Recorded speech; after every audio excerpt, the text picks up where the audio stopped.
What is the grain line? The grain line is the direction that the threads in your fabric are woven in. The main grain line that you need to be aware of for dressmaking is the straight grain, and this is the one that runs parallel to the selvage of your fabric.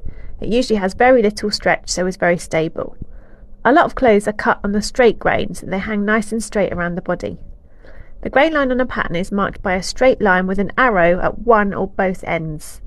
Our aim when placing the pattern on fabric is to ensure that this line is parallel to the selvage all the way along.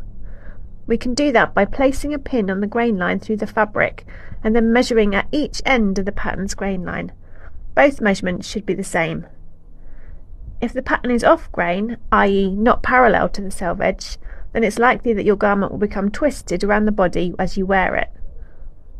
The other two grains on a piece of fabric are the cross grain, which is at 90 degrees from the selvage, and the bias grain, which is at 45 degrees. These can also be used in dressmaking, with the cross grain being useful to play around with the placement of stripy fabrics, and the bias being great for stretching around curves.